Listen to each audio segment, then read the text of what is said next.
Oke guys, assalamualaikum warahmatullahi wabarakatuh.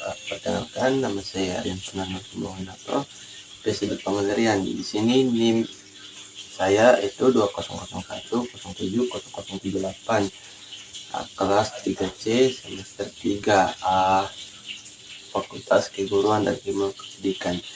Baik, tugas ini disusun untuk memenuhi nilai ujian akhir semester atau disingkat UAS dengan mata kuliah Manajemen Konflik. Dosen pengasuh Dr. Petrus Lee, MSI. Yang kedua itu ialah dosen Ibu Mariana M. Doko, SH, MPD. Oke, baik. Di sini saya dalam hal pembuatan video ini di mana diminta memberikan challenge atau tantangan untuk generasi muda kaum milenial agar hidup damai dengan tidak mempertentangkan perbedaan yang ada, mengingat semboyan negara kita adalah Bhinneka Tunggal Ika, apalagi generasi milenial Indonesia itu sebagai pewaris dari nilai secara luhur. Pancasila yaitu nilai ketuhanan, nilai kemanusiaan, nilai kerakyatan, dan nilai keadilan. Di sini saya mengambil tantangan untuk generasi muda, yaitu perilaku toleran dan menghargai perbedaan. Toleransi dan menghargai perbedaan adalah sikap manusia untuk saling menghormati dan menghargai perbedaan, baik antara individu maupun kelompok, untuk menghadirkan perdamaian dalam keberagamaan. Perlu menerapkan sikap toleransi. Menurut Kamus Besar Bahasa Indonesia, toleransi berasal dari kata toleran yang artinya bersifat atau bersikap, melenggang, menghargai, membiarkan, membolehkan pendirian, pendapat, pandangan, kepercayaan, kebiasaan, kelakuan, dan sebagainya yang berbeda atau bertentangan dengan pendirian sendiri. Toleransi dan menghargai perbedaan termaksud dalam sila pertama, sila kedua, sila ketiga, sila keempat, dan sila kelima. Sila pertama yaitu ketuhanan yang Maha Esa.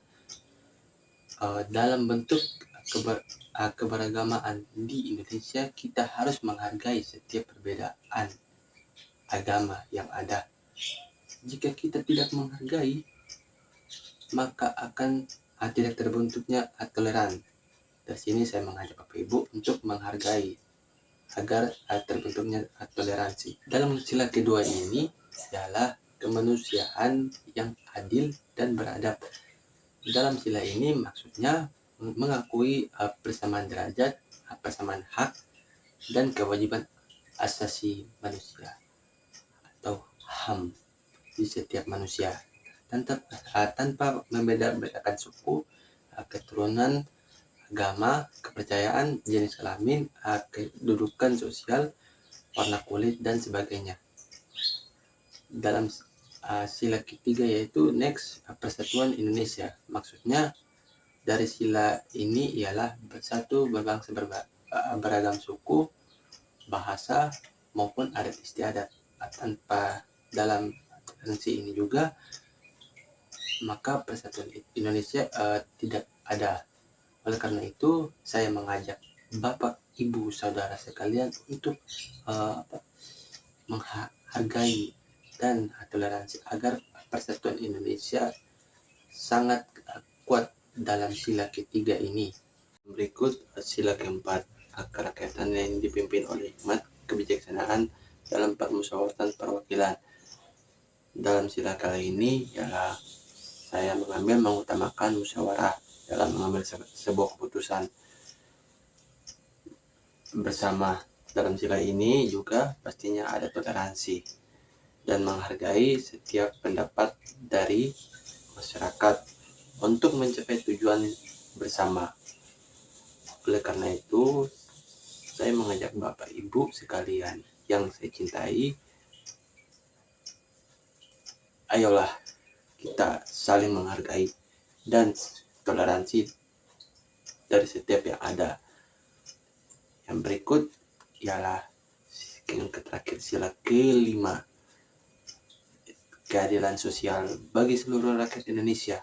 Maksudnya yang saya ambil kali ini adalah menjunjung tinggi keadilan sosial dalam kehidupan masyarakat, khususnya bidang ekonomi, politik, pendidikan, dan seterusnya. Bukan hanya itu saja, ada juga menjunjung tinggi kekeluargaan dan gotong royong, menghormati hak dan kewajiban orang lain. Pastinya ada toleransi dan menghargai dalam sila kali ini, yaitu kelima. Oke, yang berikut ialah selanjutnya kita bahas Indonesia juga adalah negara yang kaya baik dari segi sumber daya alam maupun sumber keberagamannya. Ada keberagaman bentuk di Indonesia mulai dari suku, agama, ras, anggota golongan. Keberagaman suku di Indonesia, khususnya negara kepulauan ini, dari segi geografis yang berbeda-beda tersebut, Indonesia memiliki banyak sekali suku.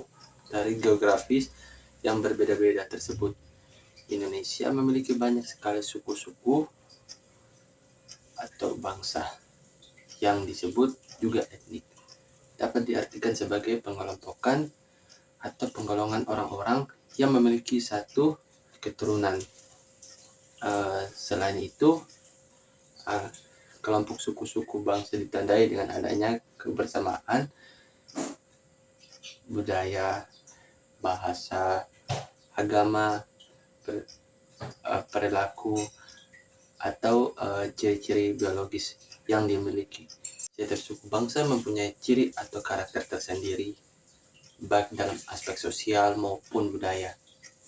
Indonesia memiliki lebih dari 300 kelompok suku, lebih tepatnya 1340 ya kalau tidak salah, suku bangsa, keberagaman agama. Indonesia juga yang religius. Hal itu dibuktikan dalam sila pertama, yaitu sila ketuhanan yang Maha Esa, yang berarti kebebasan dalam beragama dijamin dalam UUD 1945 pasal 29, yang menyatakan bahwa negara berdasarkan atas ketuhanan yang Maha Esa dan negara menjamin kemerdekaan tiap-tiap penduduk untuk memeluk agama masing-masing dan untuk beribadat menurut agamanya dan kepercayaannya itu. Di Indonesia sendiri ada 6 agama yang diakui oleh negara-negara lain. Pertama, agama yang diakui itu adalah agama Kristen, Katolik, Islam, Hindu, Buddha, dan satu lagi Konghucu. Keenam agama ini harus hidup berdampingan di setiap masyarakat yang ada dengan prinsip toleransi antar umat beragama. Keberagaman ras juga merupakan klarifikasi yang digunakan untuk mengkategorikan manusia melalui ciri fenotipe, yaitu ciri fisik dan asal usul geografis. Artinya mulai keberagaman ras di Indonesia disebabkan oleh beberapa faktor, seperti bangsa asing yang singgah di tanah air, sejarah penyebaran ras di dunia, dan juga kondisi geografis. Ada beberapa ras yang tersebar di wilayah Indonesia. Pertama itu ras Melan atau Mongolit yang berada di Sumatera, Jawa, Bali, Nusa Tenggara, Barat, Kalimantan, dan Sulawesi. Yang kedua itu ras Melanesoid. Ras ini mendiami wilayah Papua, Maluku, dan juga Nusa Tenggara Timur. Ada juga ras Asiatic Mongoloid yang terbesar di wilayah di Indonesia, yaitu seperti orang Tionghoa, Jepang, dan orang Korea. Terakhir, ada ras Caucasoid, yaitu orang-orang India, Timur Tengah, Australia, Eropa, dan Amerika. Keberagaman anggota golongan dalam masyarakat multikultural, keberagaman golongan bisa terjadi secara vertikal dan horizontal. Untuk vertikal sendiri terdapat hierarki, lapisan atas dan lapisan bawah yang cukup tajam. Contohnya seperti status sosial, pendidikan, jabatan, dan sebagainya. Secara horizontal biasanya anggota golongan antara atau setara dan tidak ada hierarki. Namun hal ini mengakibatkan banyak yang merasakan anggota golongannya yang benar, sehingga merendahkan anggota golongan lainnya. Contohnya adalah agama, idealisme, itu adat istiadat, dan sebagainya. Intinya menjaga toleransi di Indonesia dalam keberagaman, meskipun negara yang kaya ini akan perbedaan dan keberagaman.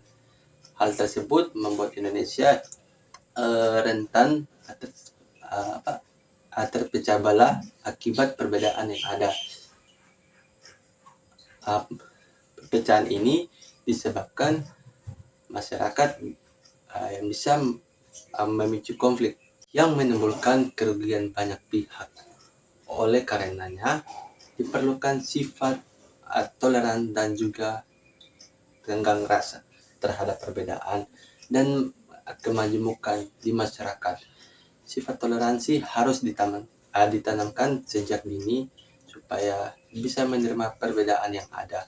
Contohnya perilaku toleransi seperti memberikan kesempatan kepada tetangga melakukan ibadah, tolong-menolong antar warga ketika melaksanakan hari raya, dan tidak membeda-bedakan tetangga dan menghargai perbedaan budaya yang ada.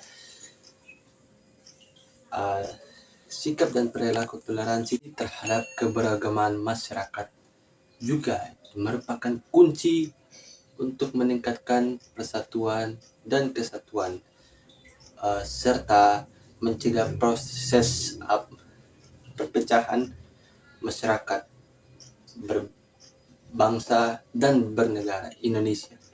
Setiap individu hendaknya mengaplikasikan perilaku toleran terhadap keberagaman suku, agama, ras, budaya, dan antar golongan. Oleh karena itu, saya mengajak Bapak Ibu sekalian atau adik-adik yang saya cintai untuk menjunjung tinggi sikap toleran dalam umat beragama, toleransi di keluarga, toleransi di sekolah, toleransi sikap di masyarakat, sikap menghargai perbedaan. Ingat kata pepatah mengatakan bahwa bersatu teguh, bercerai kita runtuh. Sekian dari hasil paparan materi yang kali ini. Saya mohon maaf selebihnya jika salah kata atau kosakata yang kurang berkenan di hati Bapak Ibu sekalian atau yang para pemirsa nonton. Saya minta maaf. Billahi at-taufiq wal hidayah. Wassalamualaikum warahmatullahi wabarakatuh. Shalom. Salam sejahtera untuk kita semua. Om Swastiastu, Namo Buddhaya, dan salam kebajikan. Selamat sore dan terima kasih.